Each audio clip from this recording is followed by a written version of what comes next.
have this kind of dystopian sci-fi feel to it, because a lot of what we see in Hollywood comes from what's actually happening. Pieces of it, and then Hollywood gets a little bit more creative to make it interesting and to make all this, blockbuster hits.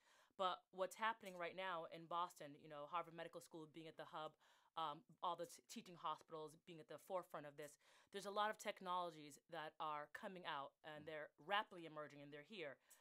Technologies that allow us to edit embryos, technologies that allow us to actually use gene therapy and nanotechnology to go into the body, into cells, and to be able to isolate certain cells that are defective and edit them.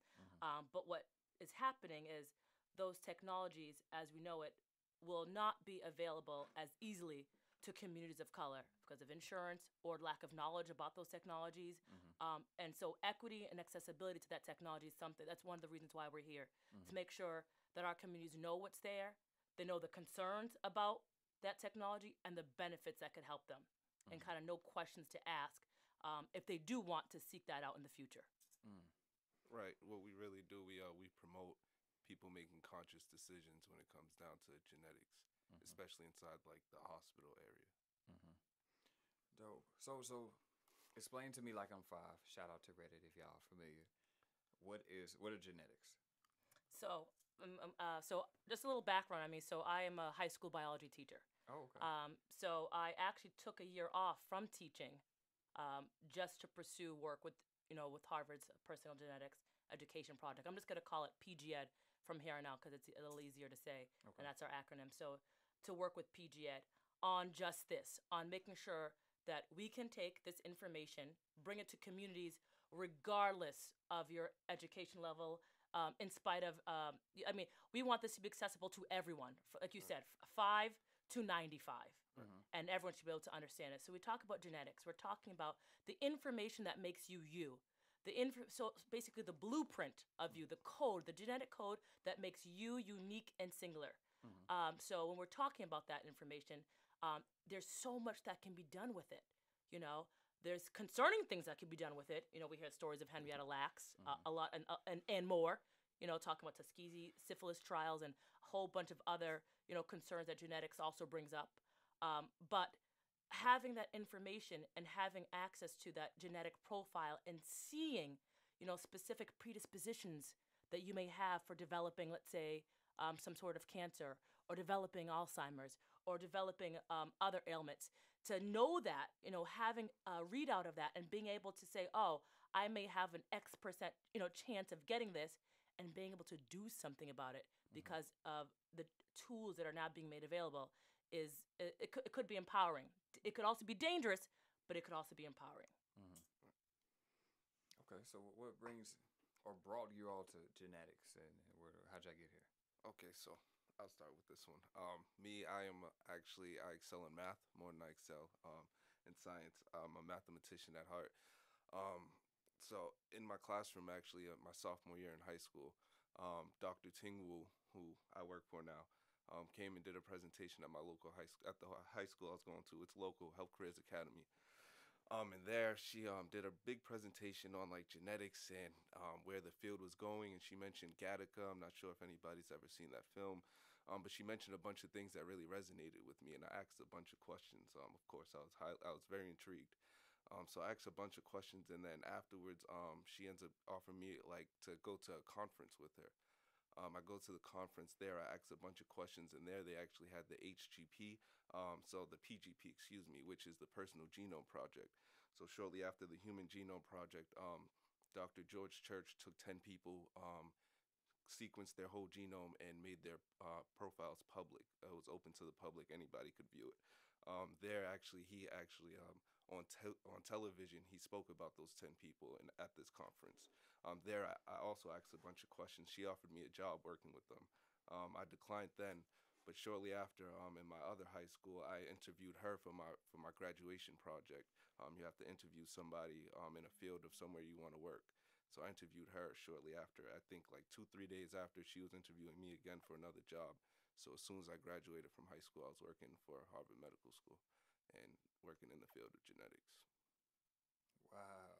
And just a side note, since I first got involved with genetics, the field has grown like exponentially. So what is that like? Because I you know I have a my degrees are in psychology, and I guess after school I learned about eugenicists and those different things, and that and psychology kind of interweave for a bit, and Harvard being one of those places that taught people eugenics. What? How do y'all come to understand that and then work in the community? So that's exactly kind of where I got intrigued by PG Ed. So I've taught in Boston Public Schools for about 14 years, teaching at Boston Latin Academy.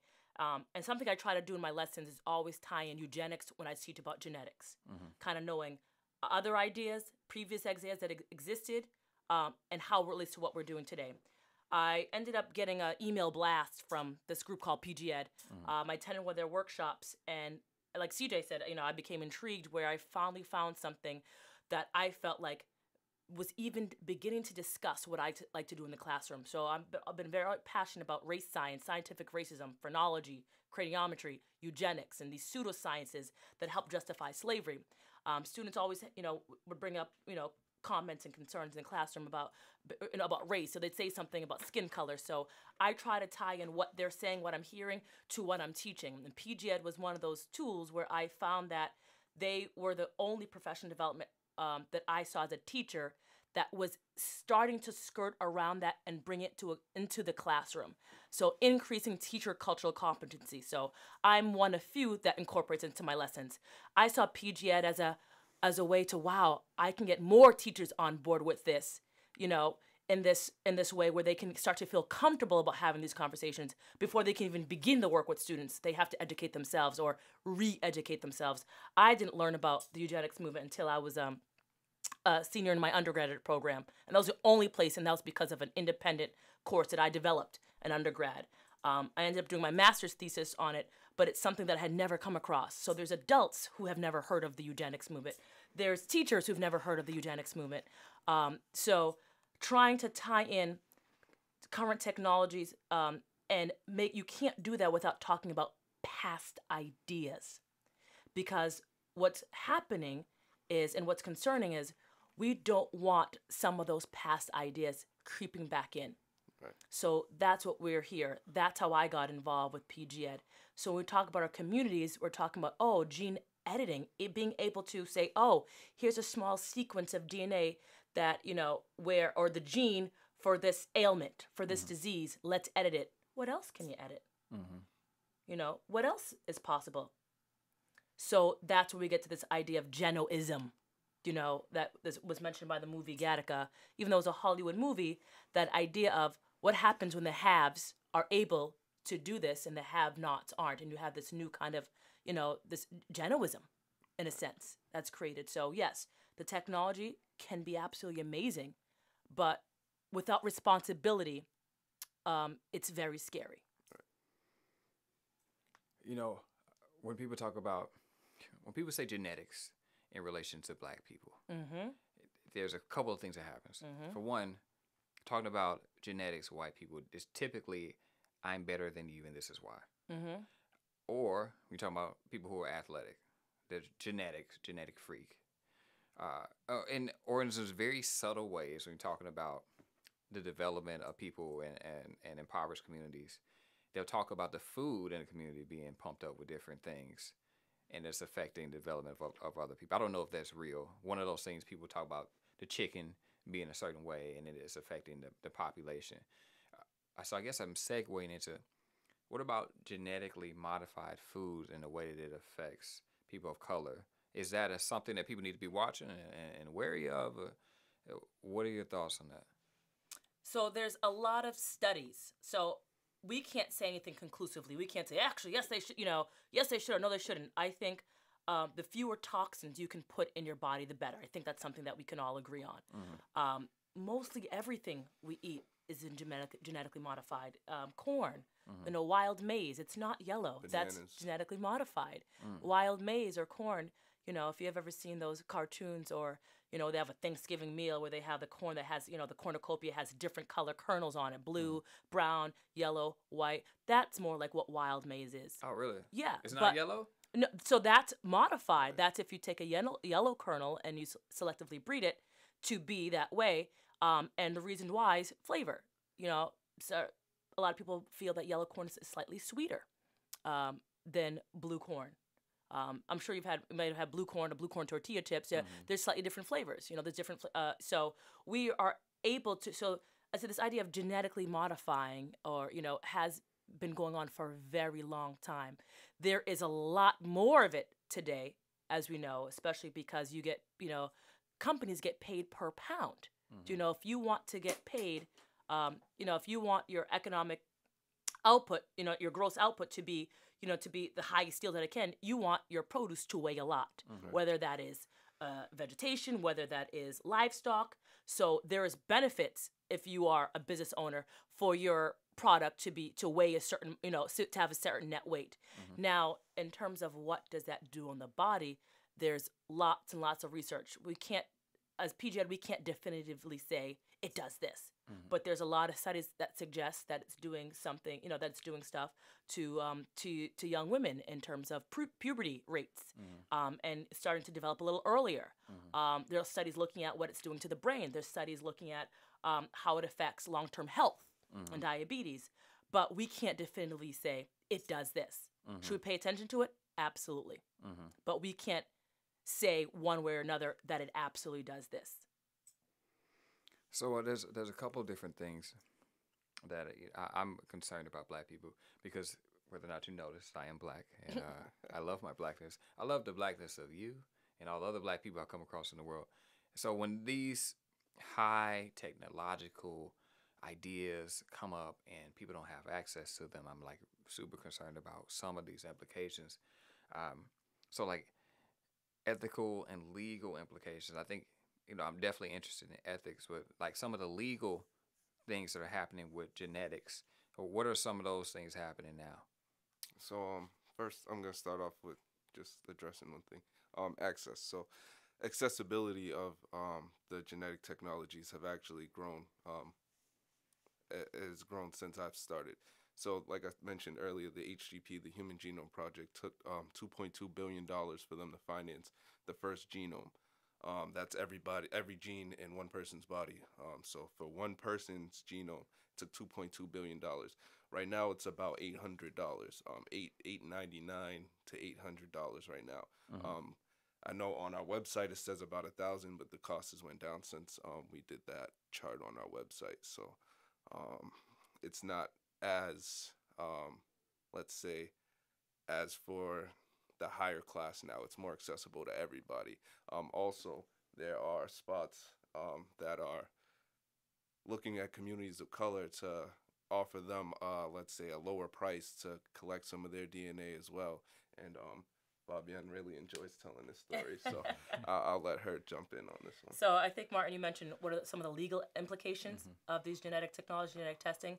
So legally, thinking about, everyone's, a lot of people are on the 23andMe or Ancestry, .com, and I'm not saying anything bad about those organizations, but there's a lot of sites out there that ask you to swab your cheek or spit it and send your samples in.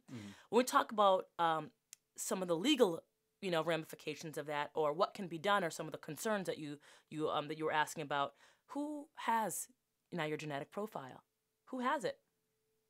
Who has it? Where is it? What are they doing with it? If there's something interesting about your genetic profile that they would like to continue to study, do they have to ask for your permission if you gave it to them and signed something saying, here you go? So when we think about these kind of who owns the rights to DNA, who owns your genetic information, is it you because it's yours, or is it now because in the hands of someone else's? Can it be manipulated in a way for someone else's gain or benefit, unbeknownst to you? We've seen that happen. So a lot of folks are familiar with the immortal life of Henrietta Lacks, and that's kind of been a big buzz for quite some time, as it should be. But that's just a piece of it. That's just a piece of it. So, are you familiar with the story?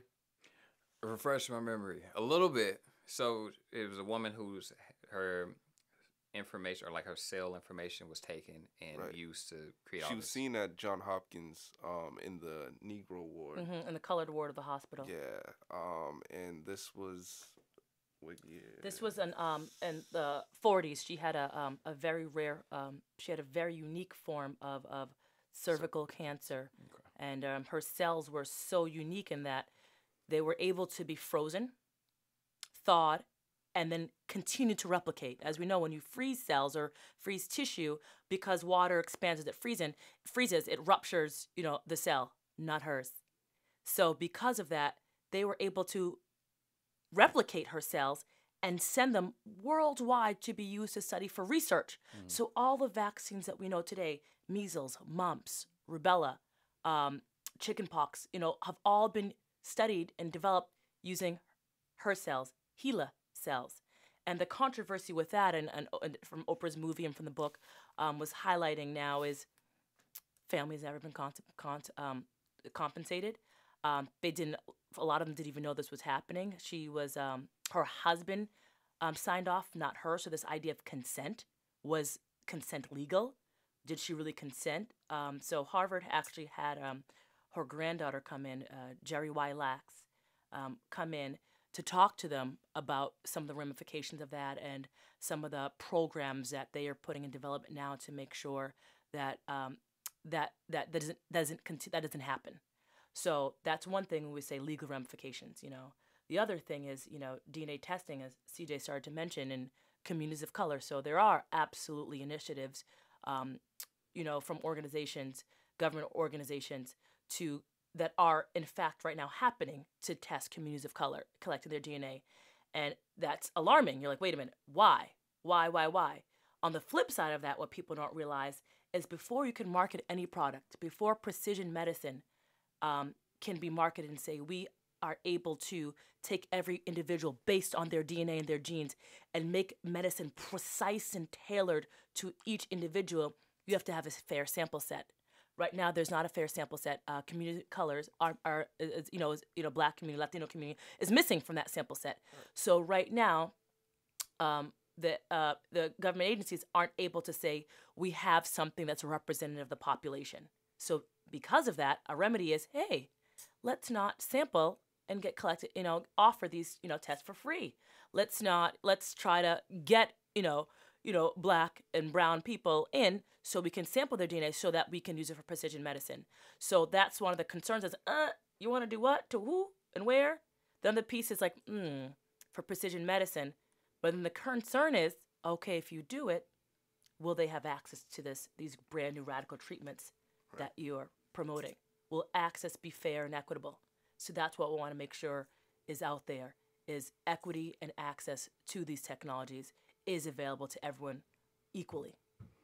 Also, lastly, actually, the CODIS system. So, the police out in California, I believe they stopped two young adolescent males that were Black, and when they stopped them, I believe it was for a misdemeanor charge, and they arrested them, and they actually made them sign off on a sheet of paper, which they're 16, they're not supposed to sign off on anything. First of all, their parents supposed to, or legal guardians supposed to sign off.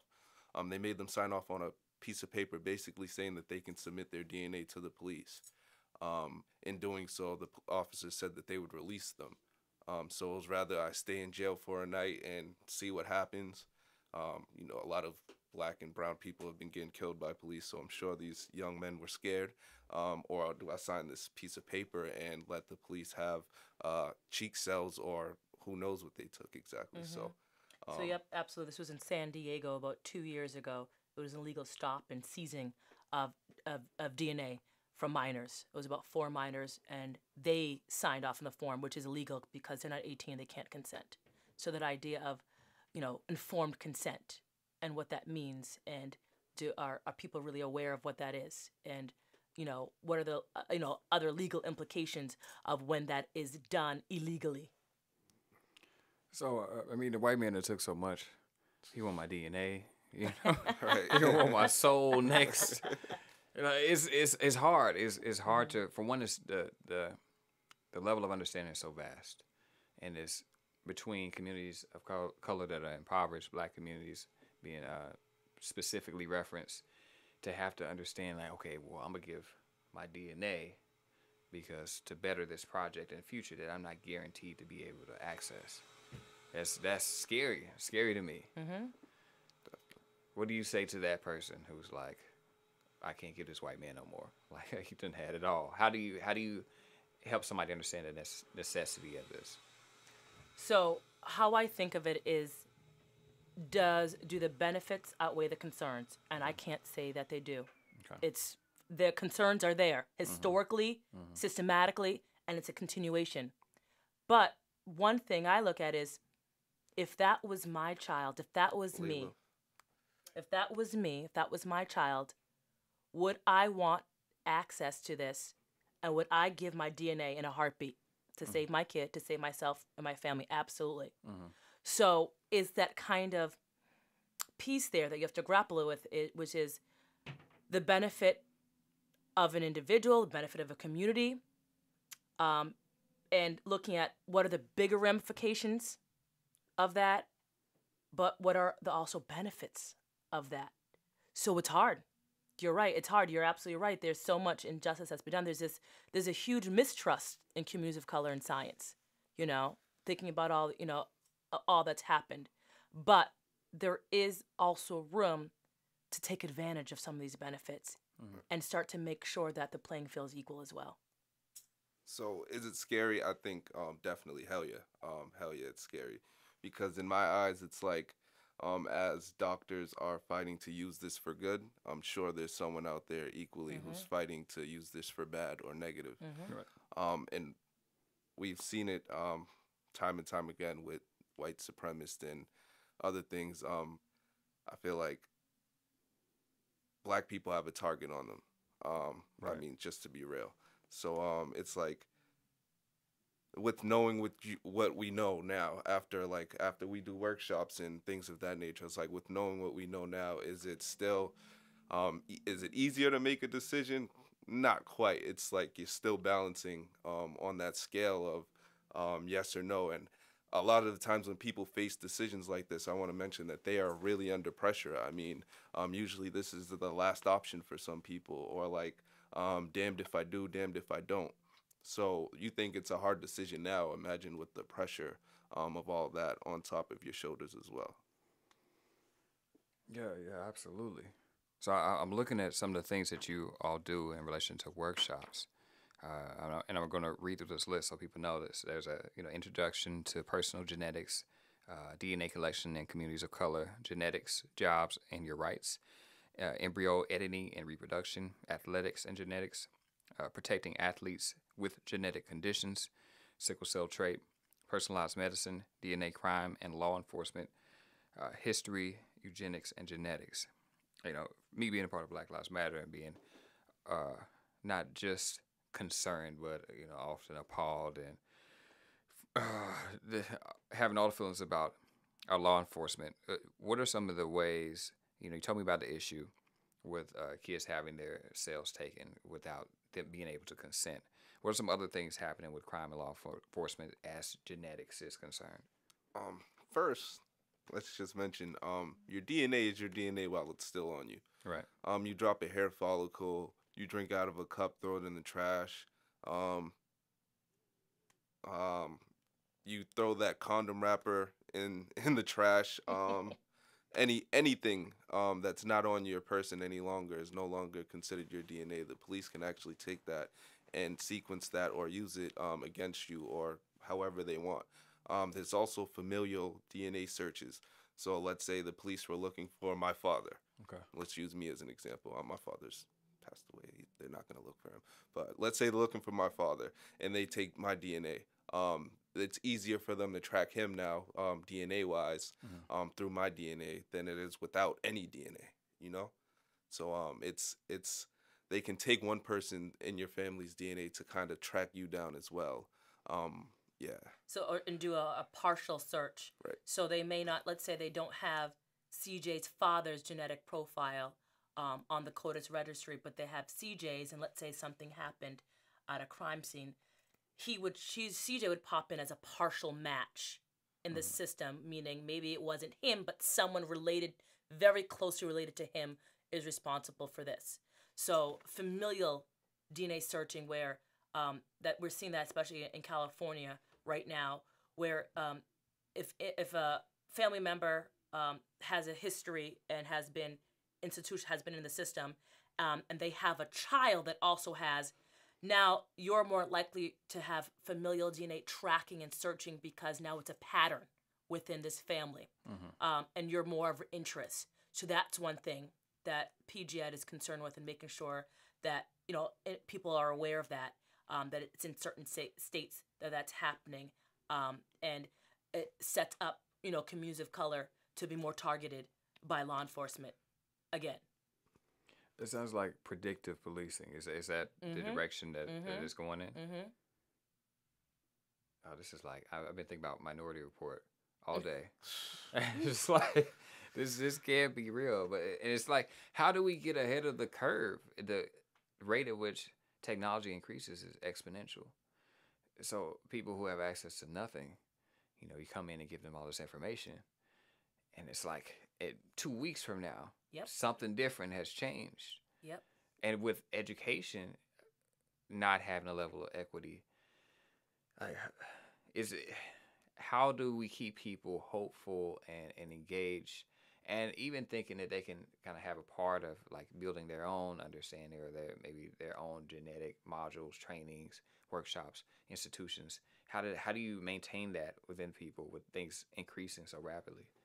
Half the battle, I think, always is like knowledge. So first, it's like you have to educate yourself. Of course, like you said, some people, access to education, or even educating yourself is kind of difficult for some, or not really accessible for some. But I feel like education is key, because once you like fill yourself in on more things, then you have a right to disagree or agree with it. A lot of the fear, I feel like, is coming from not knowing as much, and starting the conversation is really our goal, so that we can have the ideas in your head, so that if the opportunity ever does come, you already know kind of what direction you want to take, or you had some type of guidance to show, I do know this, and I know the vernacular. The doctor can't really outsmart you too much on anything if you're having distrust with your doctor. So things like that. And yeah, I think that's part of the reason why we're here, is our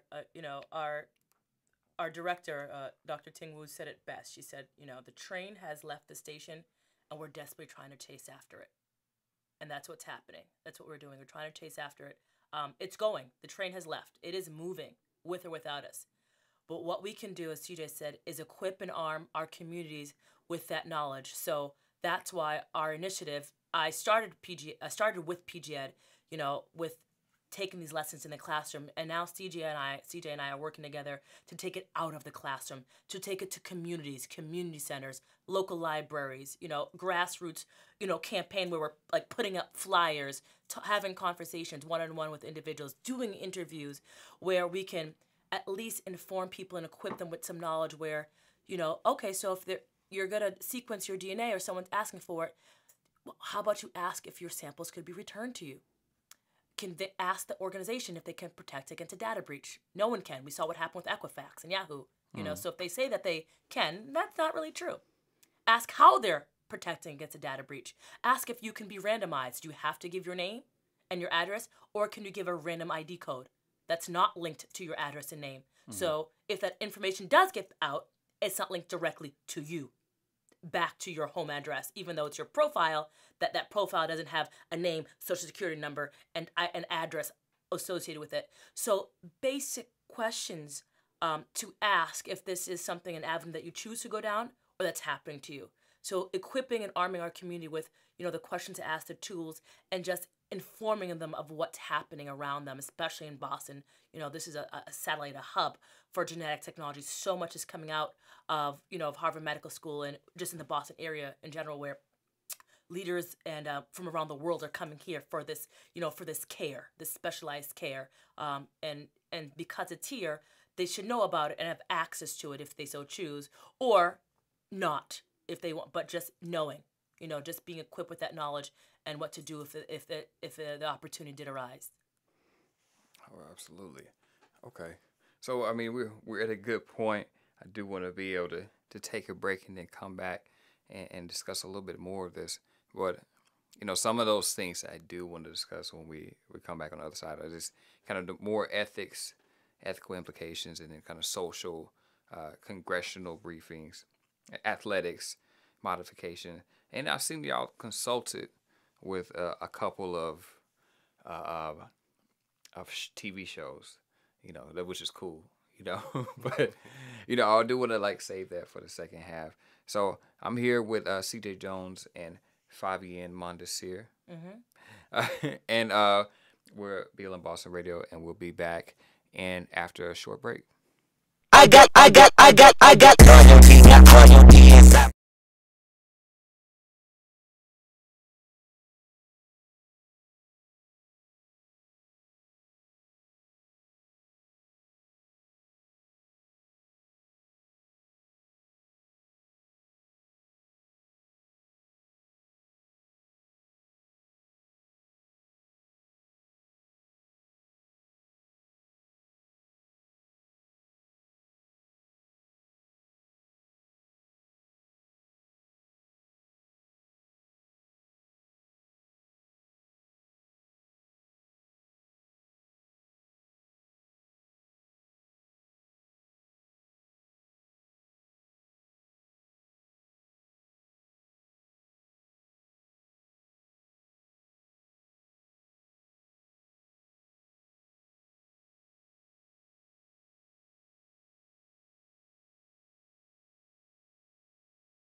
guests, CJ Jones and Fabienne Mondesir, talking about the genetics project, the personal genetics education project, to be more specific, and all the things that come with that, which are tons of things. Just made my head explode.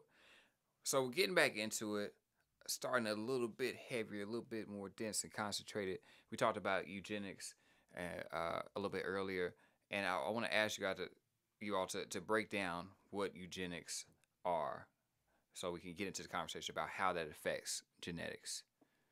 So, the word Eugene comes from Greek term meaning well born, and eugenics was a selective breeding program in the United States in the early part of the 20th century that was built off of ideas from Darwin. Darwin, had ideas of natural selection, evolution, and said that all things change over time through natural selection. And eugenicists and or social Darwinists flipped that and said, we can attribute that to people as well. And there's some individuals who aren't fit to be in our society. There's some individuals who aren't fit to breed. And those individuals were blacks, Latinos, Native Americans, so indigenous peoples, absolutely, and poor whites. And what they did was the eugenics movement was a sterilization program and a selective breeding program where they actually took the rights away of individuals to have babies by sterilizing. So that's a vasectomy for males and tying the fallopian tubes for females. So this was a forced sterilization program that the United States did. So this was the eugenics movement. And there were a lot of scientists at the forefront of this, and coming from Harvard University, as you mentioned, Martin. Charles Davenport is called the father of the eugenics movement. And the idea was it was promoted in 1929 by President Hoover for the Sound Right of Child Act. And the premise of that act was that it was the right of every American to be of sound right of mind, which meant that they needed to eradicate the feeble-mindedness gene. They thought there was a gene that caused feeble-mindedness. Today, that term is synonymous with mental retardation. So how would they go out proving someone's feeble-mindedness? Arbitrary things, IQ test, Stanford Binet test. A neighbor could anecdotally say something about another neighbor, especially when it came to to concerns of promiscuity or adultery. A lot of times that was also happening with women, young girls who were product of molestation. They were saying that they were feeble-minded. That's why this happened to them. They should be sterilized. So it was a forced sterilization program in the U.S. That started in the early part of the 20th century, and it was a selective breeding program, is what it was, to kind of purify and uplift the American race, is what President Hoover described it as. So eugenics was an idea, but genetics is a tool. And that's the difference. This was an idea, and it was coming out of the time where the science was not well known yet. They just, Watson and Crick were two scientists, and Rosalind Franklin just developed the model of DNA. They were just kind of on the brink of understanding what this heritable information was and what it did. And these ideas were also coming out. So it was an idea. They didn't really have a tool for it, except for sterilization. But now with gene technology, there's a tool. We know what all the genes are in the human body. We know what each one codes for. But imagine if eugenicists had this tool. What would society look like? And so when we talk about concerns, that's one of them, is we have the tool. And are those ideas gone? No, they're not. So that's one of the concerns that we talk about when we talk about eugenics movement and genetics kind of implications for society and this idea of genoism. So with the kind of the theory of fitness as it was advocated by Charles Darwin, as I remember from my studies years ago, if I'm remembering it correctly, it meant something a little bit differently evolutionarily as it meant socially when they kind of took it and made it to their thing. So they weren't talking about fitness as in the survival of people through certain characteristics. They were talking about fitness as in like fitness in society and social cultural norms. Okay. Absolutely. So looking at a society environment that being society Okay. as environment, not so much like nature and outside. Yeah. Okay. Okay. The eugenicists. Have you seen anything that looks like modern day eugenicism? So have I seen currently right now that I can say, Something that makes you like, I can see this going sideways. oh, well, yeah, absolutely. I think that's why we're here. Yeah. Definitely. You want? Yeah, go for it. Okay, so I mentioned earlier, right, about there's probably a doctor like evil out there probably doing something. So we work closely with Dr. George Church, who is one of the like Einstein of our time. That's what they call him. He's probably one of the how do I say? Well, he's one of the pioneers of the Human Genome Project. So Oh, he. I was gonna say one of the more famous people of our group, but Okay. that No, as well. Yeah. Yep. True. Sorry, go ahead. No. Oh yeah, so one of the more famous people of our group, because of his work, he's participated in helping with CRISPR, the Human Genome Project, a bunch of things, even trying to bring back the woolly mammoth. But as he is actively trying to move forward in science, I'm sure like someone thinks he's like Einstein. I'm sure there's someone equally like Adolf Hitler somewhere, who was using this negatively. So yes, the eugenics movement did start here in the U.S., but it also moved on from the U.S. It actually took off from just here, where they were using it. The Nazis were using it, and I'm sure in other places where it's not even spoken about. So it's like I haven't seen anything yet, but I'm sure there's definitely room for it. Especially in our community, and that's why we kind of stress the importance, and we focus on the Black community itself, because in our community there's definitely distrust with not just doctors or anything like that, but with the government as well, with anybody who really has authority, because we've been mistreated for such a long time that there really is no room to trust anybody right now besides ourselves. So that's why I'm really here to make sure that everybody in my community is aware that there can be something just like the eugenics movement that happened.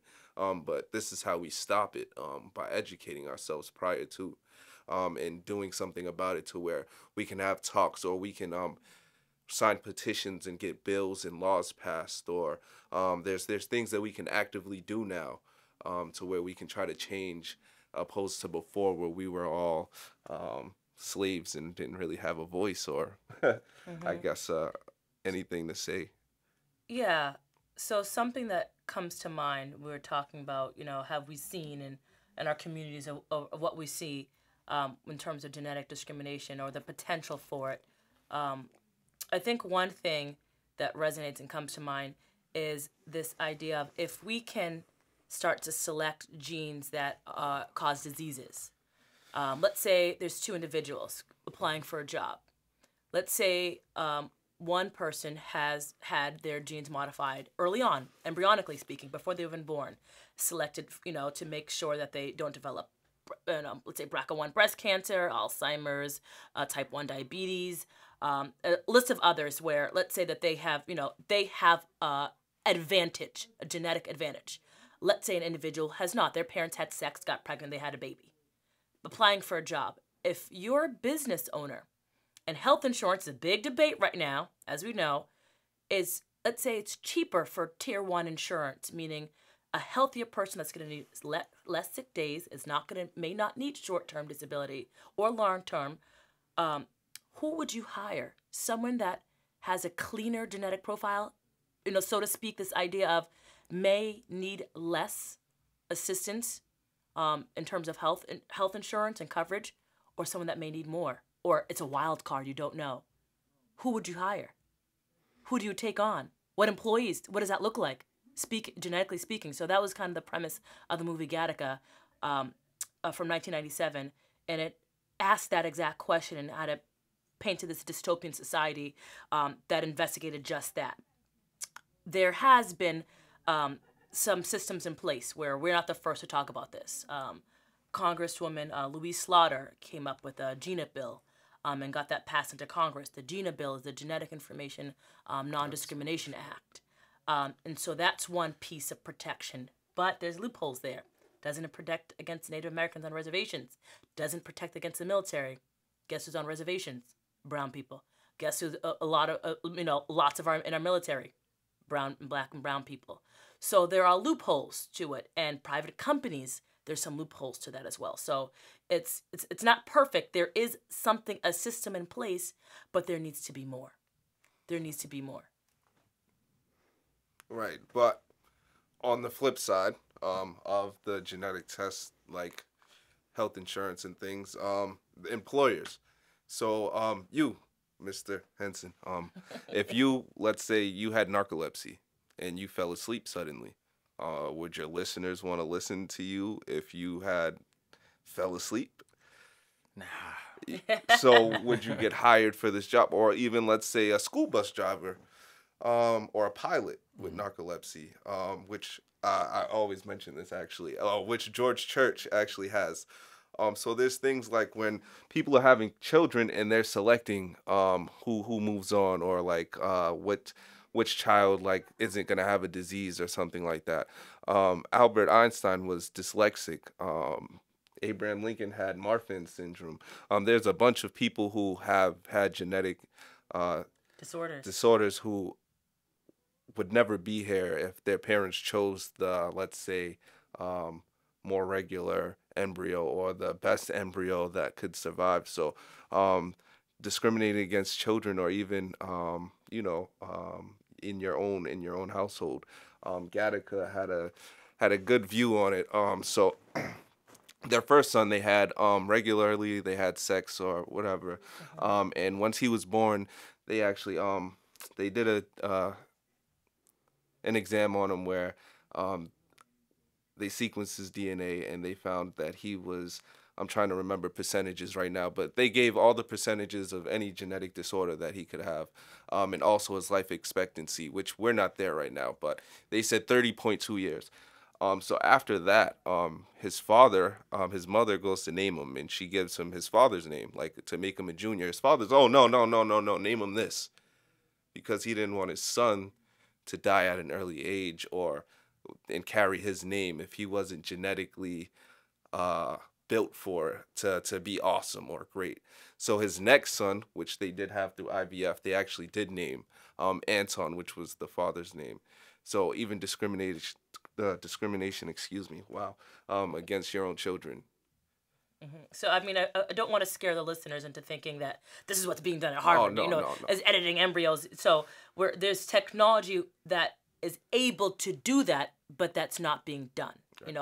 The technology exists now, and that's part of the discussion is what policies and systems are in place to make sure that we don't go down that road. Right. Because there have been studies done, particularly in China, where some of the policies are less strict, where that is being, they're using an embryo, but a small, when I say embryo, a few cell stage. It's not, we're not talking about, like babies, but, that there are a few cells grown, but there are manipulating them, genetically speaking, and to see what happens. So the technology is there. It's not being done, but it is there. And we want to make sure that policies are also put in place that, and the community gets to know about the policies and concerns where they can voice it and properly vote when time comes to. This makes me think, is there a website out there for people to date each other if they have similar nice genetic profiles? I feel like that is a thing. Is that a thing? Mm-hmm. Has that happened yet? There are registries. I know in the Jewish community, particularly, I believe Hasidic Jews, particularly because there are known ailments that are prevalent within that population, where they're able to actually, I think at age 13, they do submit their DNA to a registry to make sure that when they are dating or decide to get married, that they aren't very close related, number one, and see what the risk factors are for carrying and passing on certain genes. So that is something that this kind of registry does exist, in the Jewish community. It doesn't match profiles. Yeah, just to make sure that these individuals who decide to get together, they can look at the likelihood of them passing this on to the offspring, or what each may carry that may, potentially have implications for an unborn child if they are looking to have children. But in terms of a bigger kind of national like dating one where I'm looking for this. Not that I know of. There was an article. I think someone sent me a screenshot of a newspaper clipping that said, looking for donor must have blue eyes, certain level of education. This where it was for a donation for a sperm bank, where they're listing kind of qualifications that way. But I don't know personally of an actual. That's to say that doesn't exist. Not to say that, but I don't know personally that exists. I give 5 years. 5 years. I give it 3.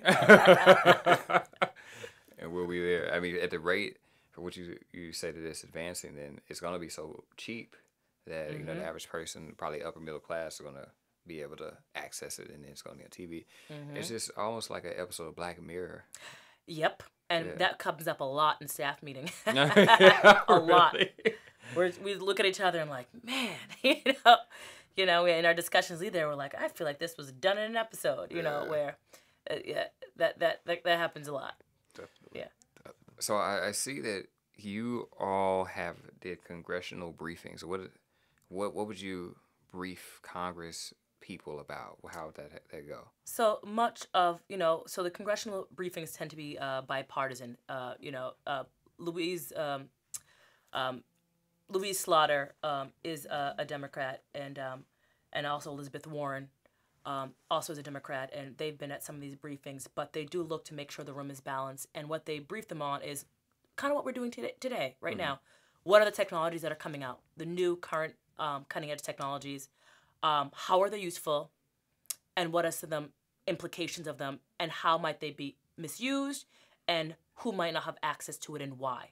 So the ethics of it. So that's what they do with the briefings. They present the technologies. They kind of walk through Congress or representatives on how it works, and why it's there, and also how it could be misused, and what populations may be at greatest risk for its misuse, and why.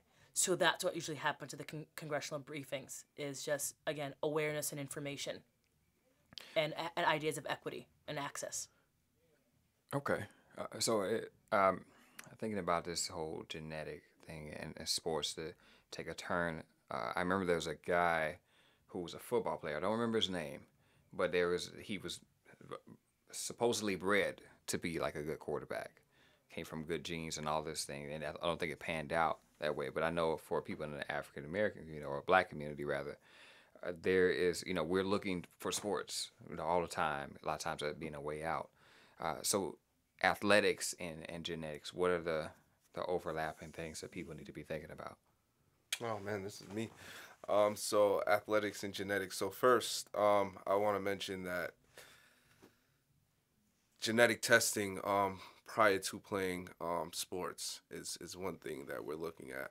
For people who have things like hypertrophic cardiomyopathy, or like sickle cell, people who are at risk of intense workouts. If they have an intense workout, they can pass out or even die, which we've seen in 2 cases. So there was a case with Dale Lloyd, a man who played for the NCAA, and another man who played, his name's Eric Plancher. And these 2 gentlemen both, as football players do, were pushing themselves to the furthest extent. One actually started off at the beginning of practice moving a little slow. The other was regular, still on balance and everything.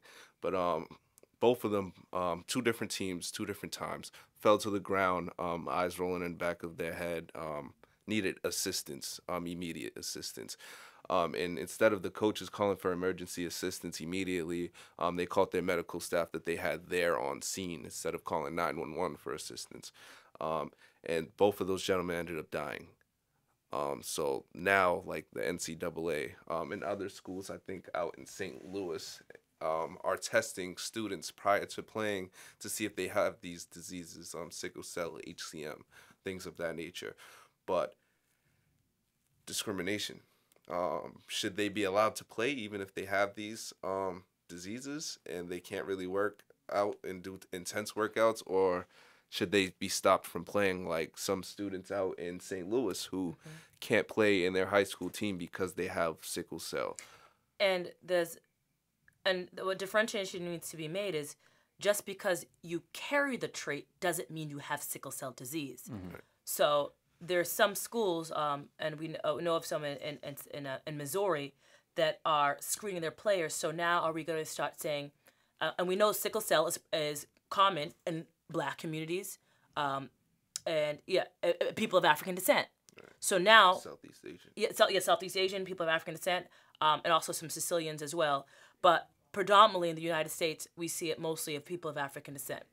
And now, are we going to start breeding folks out in a sense where now we're looking at our players of color and testing only them for this and saying, oh, you don't have it, but you carry the trait, you're out. So a lot of people carry it, and it's fine to be a carrier. There's no actual there's no health implications for being a carrier. It's only if you have 2 copies of the defective gene, is it then problematic? And that's known very early on in childhood. Right. So this idea of now just for people being a carrier, which doesn't really cause any health implications, now being discriminated against, which is, that's problematic right then and there in itself. So, and I know you're talking about some other things with athleticism. There's another piece I wanted to go after as well. So there's also like genetic testing for athletic abilities, which they're trying to test for. So there's things like collagen production and fast twitch and slow twitch muscle responses. There's also things like concussions. We see a lot in football. Football players get injured. Football players have been fined for head-to-head contact. Why? Because concussions. And Dr. Malu's findings of CTE and also certain variants of the APOE gene and how getting a concussion can make you more at risk to Alzheimer's or other mental diseases where a specific case which was mentioned in Concussion, the movie, where Will Smith played Dr. Malu. What's his name? The center, Michael Withers. He passed away, and he lived like a regular life up until the end of his NFL career. When he stopped playing, he was actually homeless. This is a guy that had supposed to have a bunch of money. He played in the NFL, and he was actually broke, and he was bipolar. There was a bunch of things, character traits that he had that Dr. Malu was concerned about. So when he examined his brain at first, he thought like it would look like an Alzheimer's brain. Instead, further examination, I think it took him 6 months, he said, he developed that he had CTE, which is encephalopathy. I forget the exacts on it, but it's CTE, yeah. Mm-hmm. And another thing, when we talk about sports and athleticism, and looking at that, is the idea of being a group of study and of interest. You hear a lot of, the Kenyan runners. What is it about them that allows them to be, to be so successful at these marathons, or what is it about this group, or why there's so, where. So now this idea of this group being, for study, and what is it about, of people of African descent, in the Black community? What is it? Is there genetic, is there genetic advantage? And that's concerning. So there's a book called the Sports Gene, and some of those questions were raised within that book. It did, and topics of looking back at, looking into slavery and looking at this idea of selective breeding, meaning, number one, you had to be strong just to survive the Middle Passage. That's a form of selective breeding right there. Those who just made it, their genes made it over into the New World. Number two, being able to survive field work, and those males that could were studs. They were bred.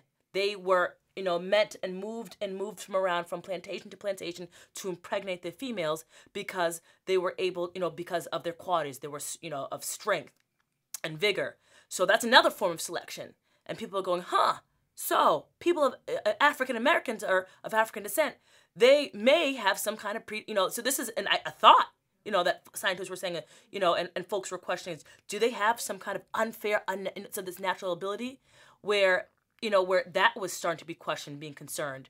And then looking at the Olympics as well, looking at, wait a minute, if there was this woman who I believe I forget what country she was from exactly, but they were questioning whether or not she might have had naturally occurring high doses of testosterone because she might have had a piece of a Y chromosome. A Y chromosome is what makes a male a male.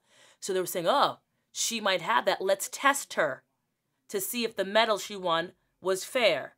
So now we're looking at how people are born and trying to test them to figure out if the innate abilities of just being born now are in question. If you win something or if you're gaining notoriety, are you now subject of study? Should you be? Is that fair? You know, and looking at that, so that's another concern is, you know, having communities of color, you know, particularly Black, you know, African American communities being now scrutinized and their genetics being, you know, highly sought after, you know, for such studies. You know, it's funny because I love sports. And particularly every time you come to individual sports and successes, that's always the question. It's like, well, what is their advantage? And if they have an advantage, how can we explain that away? And that's so interesting because even with science has standards, and you know this, science has standards of culture that are often Eurocentric and work for the promotion of those values. So, man, it's just like Black folks, we can't win for losing. Like we get to the school as affirmative action. You beat them in a race, you got some genetic advantage that they gave you by way of the Middle Passage. It becomes this weird thing. I was going to ask you that, and you just went right into it. And I was like, thank God for other Black people who see the same stuff. It's ridiculous. So here's a question. Going into kind of the ethics piece. Let's say if I made a clone of myself, and I told this dude, stay here in this box. I'm going to give you just what you need to survive. Fed him well, whatever. Take out organs as I need them. Would that be legal? Do I have the right to myself, my genetic information? Or this person, are they an individual entity? Are we at a point where I could do some stuff like that? So that's a great question. I remember posing that to my students of what does it mean to be human? What's a human? Is a human born? So what you just described there, that your clone, your mom and dad did not make that. Science made that. So, you know, we're going to call you Martin, and that's going to be 242PT2. Experiment 262. You know, Like so does 242PT2, you know, have rights? It's Homo sapien sapien by classification, but was it born? If it wasn't born, does it have the same rights as you? Is it Homo sapiens? Is it? Yes. How? Because it could be altered through the cloning. But classification as a human being from his DNA, it would absolutely be still So a Homo it's not a sapien subspecies. No. Okay. Yeah. I'm just Yeah. No. So no, it's Homo sapien sapien. Just asking. But is it a human being with that's rights? what I'm saying. Is it a subspecies? Is it? No, it's not a subspecies. But does it have rights? Is the question. If it wasn't born, is it a citizen? Is it yours? Do you own it? If we're saying it is a human being, can you own a human being? We've tried that before. Right. We've tried that before. You know how that turned out. So when we talk about that, you know, it's a great question. Where, at what point is it the 4-cell stage, 8-cell stage, and it's a whole abortion debate. At what stage is it a human? And every state defines it differently. Where at 20 weeks after conception, it's this. You can't have it. Some states are, you know, some places it's at 10 weeks. So this idea of what is a human, when is it a human, and when do rights come in? It's a great question. When you say a clone, you mean like having like a kid, like a growing clone, or do you mean like a clone like extracted DNA from you creates this person that's the same size as you? Well, would it make a difference? I don't know. Because I was thinking like fictional cloning, not like actual cloning. That's why I asked. There's a movie called The Island that I did. Have you seen it? Mm-mm. Okay, that did just that. Where, you know, the premise of it was, you know, we are not gonna live forever. You know, our brains go, our hearts go, our livers are hip. Wouldn't it be great to have replaced our hip with your hip? Wouldn't it be great to replace, pieces of tissue with your own pieces of tissue? Well, we can use that. We can store it and we can make it so when time comes, you can replace you, with pieces of you as you need it, but not knowing that those pieces were actually built from clones, with artificial womb technology, which is, in the scientific community, that's something that's being studied right now. And, that's on the brink of being developed is artificial womb technology. But the movie assumes that that's already there and goes with that premise where individuals in society who are wealthy, of course, it's always, the wealthy and elites and stars actually do, have clones of themselves without knowing that they have clones of themselves. You just think that it's organs in a box. And it turns out that it's a whole other person that, that the people that live on this island that are used and are basically killed when time comes when those organs need to be harvested for the original. So, I mean, it's a great question, and I think that the answer, the debate's up in the air is, is that you, is 222, is it you? And can you use it if you decided to make it?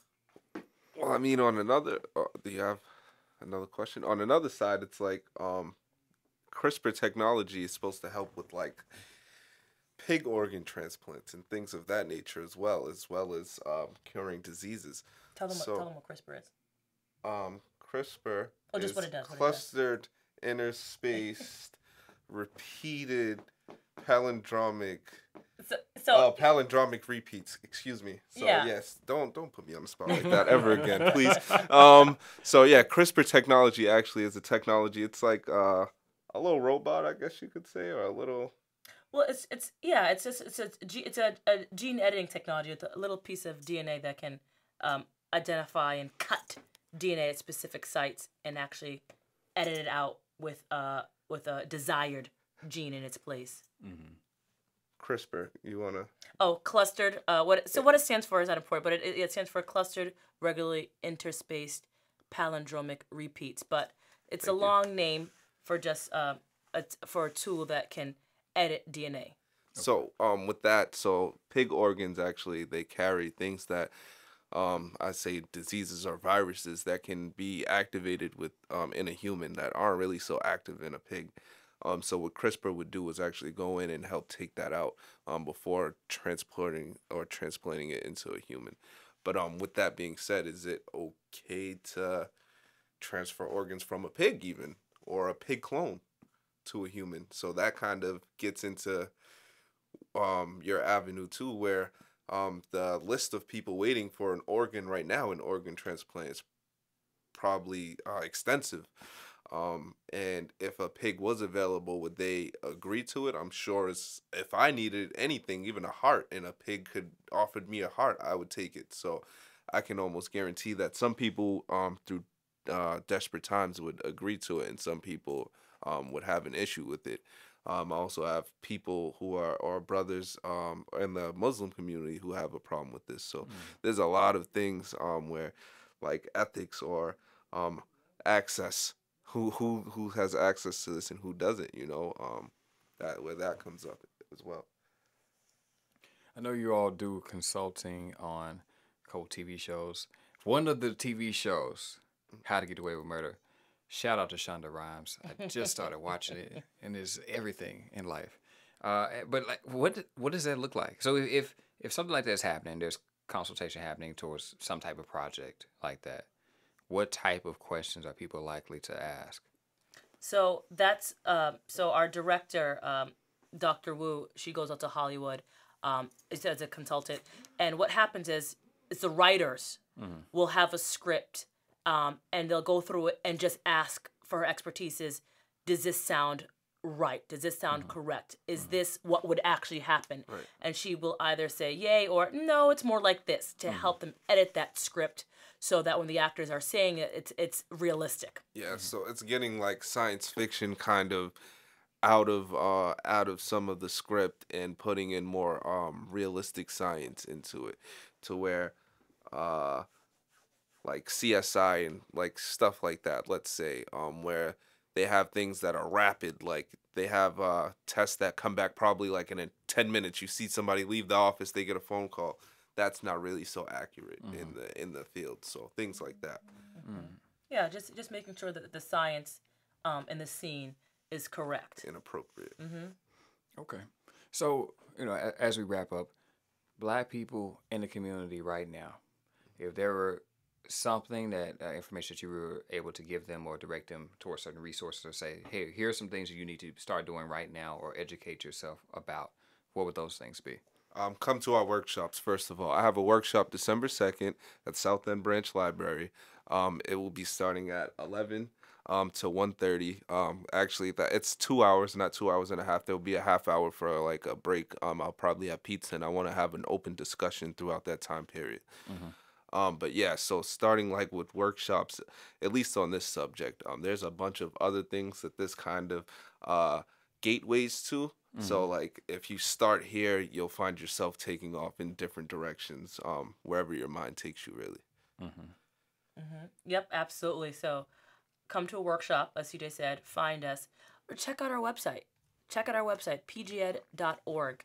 But the short and skinny is, before you decide to have any sort of genetic test done, or even for for like some kind, like ancestry.com or any kind of just personal genetic test, ask some basic questions. Such as, what happens to your sample. Another question to ask is, could you maybe do it? Can it be randomized by a number versus your name and information?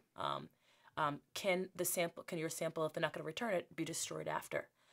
So some of those questions, and we're going to have more information about kind of, there's a workshop on our website called, about knowing your genetic rights. And we're going to have a nice statement of that coming very soon, so people can actually look at and get the short and skinny of questions to ask. What do I do now? I'm thinking about this. I want to know a little bit about my ancestry, or if this technology is available, I want to have access to it, but I want to do it wisely.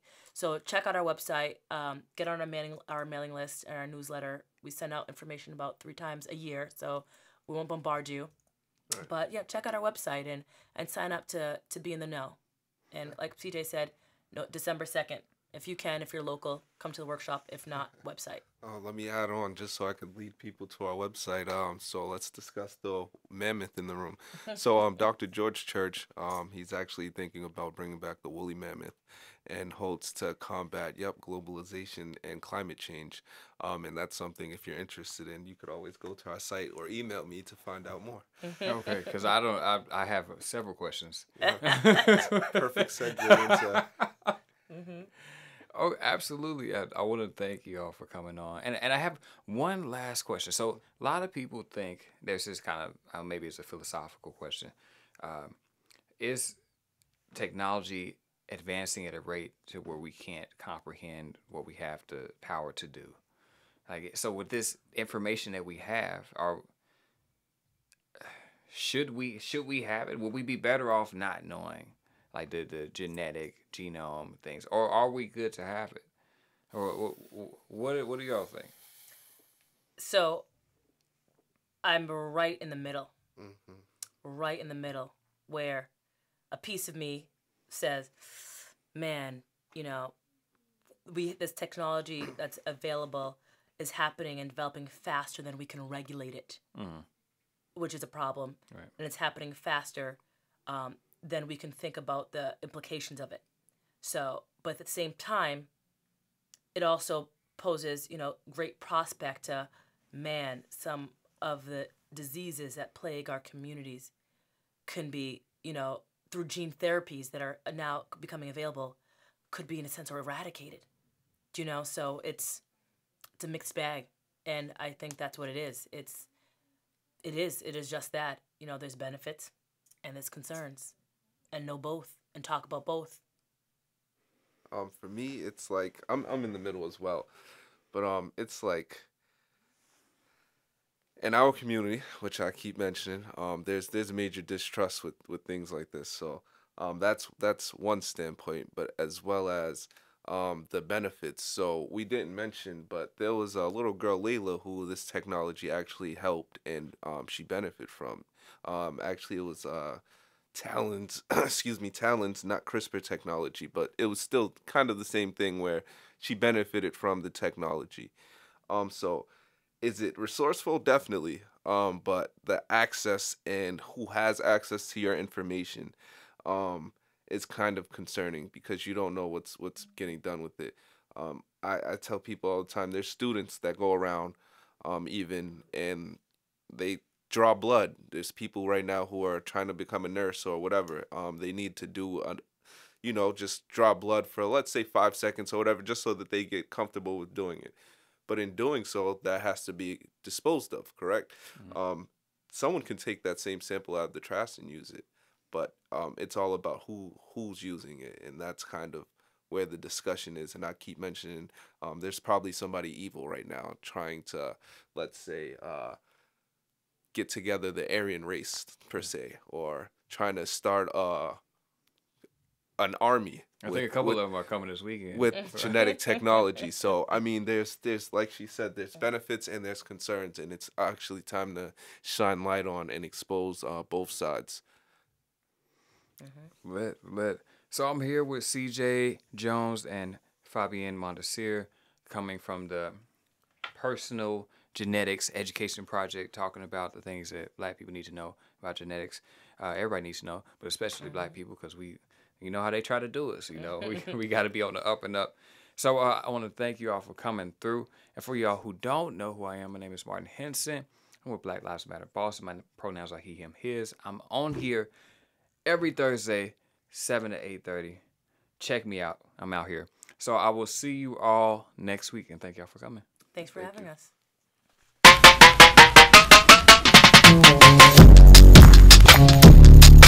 Yeah.